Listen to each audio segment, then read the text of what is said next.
ہماری جو مساجد ہیں، میں تو خیر اس مسجد میں کئی دفعہ میں نے یہ بات کہی ہے، اب آپ اپنی مسجد کو دیکھ لینا، اس کی جو بنیادی ضرورتیں ہیں وہ سٹل اتنی کتنی ہیں، یعنی جو بھی اس کے اخراجات ہیں، ایکسپنسز ہیں، وہ پراپر ہیں، لیکن کیا آپ یا میں جو بھی اس کے ذمہ دار لوگ ہیں، اپنی آمدن سے، اپنی کمائی سے، کیا ہم نے مسجد کے لیے کوئی حصہ رکھا ہوا ہے؟ ہم کماتے ہیں، کام کرتے ہیں، کیا ہم نے اس میں سے مسجد کے لیے کچھ حصہ رکھا ہوا ہے؟ ہمارا بجلی کا بل، گیس کا بل، ہمارے پاس کوئی رپورٹ نہیں ہوتی، اگرچہ ہمیں اپنے محکموں پہ یہ یقین ہے کہ وہ ٹھیک ہی کرتے ہوں گے، لیکن ہمارے پاس کوئی رپورٹ اس طرح ہم مطمئن پورے 100% کو نہیں ہوتے کہ جو بل آیا میں نے اتنے یونٹ خرچ کیے ہیں۔ یعنی واپڈا اگر ہمیں 200 روپیہ زیادہ بھیج دے، یا گیس والے اگر 200-400 روپیہ زیادہ بھیج دیں، تو ہم کہتے ہیں یار چلو خیر ہے، چل گیا، اب کیا کرنا، دے دیتے ہیں۔ تو اتنے ہی پیسے کیا ہم نے کبھی ماہانہ بنیاد پہ بھی اپنی مسجد کو دیے؟ 200 روپیہ، 400 روپیہ، 500 روپیہ،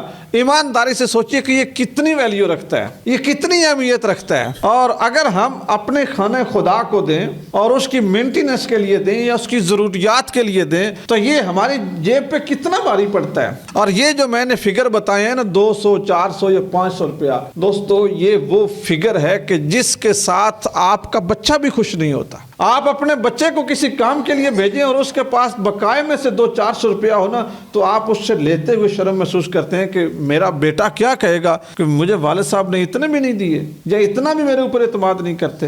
اس سے وہ بھی پراپر خوش نہیں ہوتا۔ اس سے زیادہ پیسے ہمارے بچے روزانہ کی بنیاد پہ چلو اپنی ضرورتوں پہ لگاتے ہیں، کھیل تماشے پہ لگاتے ہیں، کھلونوں پہ لگاتے ہیں، یہ ایک الگ میٹر ہے، لیکن وہ خرچ کر دیتے ہیں۔ تو کیا اپنے بچوں کی جو پاکٹ منی ہے اس کے برابر ایک دن کا بھی ہم اپنی مسجد کو دینے کے لیے کیا متفقہ طور پہ یا ریگولری ہم یہ کام کرتے ہیں؟ نہیں کرتے۔ پھر اپنے معاملات میں مساجد کو اہمیت نہیں دیتے۔ جس طرح میں نے پہلے کہا، ہماری شادی مسجد میں ہونی چاہیے، نکاح مسجد میں ہونا چاہیے۔ مسجد میں آپ بیٹھیں، باوضو ہو کے بیٹھیں، اللہ کی حضور التجا کریں، دعا کریں، برکت کی، خیر کی، آبادی کی۔ ہماری فوتگی، اس کا پورا انتظام مسجد میں ہونا چاہیے۔ مسجد میں آ کے دعائے خیر پڑھیں، مسجد میں آ کے فاتحہ پڑھیں، مسجد میں کل شریف کا پروگرام ہو۔ اور یہاں پہ میں ایک اور ڈیفرنس بتا دوں، اگر ہم مسجد میں نہیں نہ آتے، میں اپنی مسجد کی نہیں بات کر رہا، کامن بات کر رہا ہوں، اگر ہم اپنی مسجد میں نہیں آتے اور ہم اپنے ڈیرے پہ یا اپنے دارے پہ یا کہیں پہ کھلی جگہ پہ ہم کر لیتے ہیں، ہمارے دریوں کے خرچے،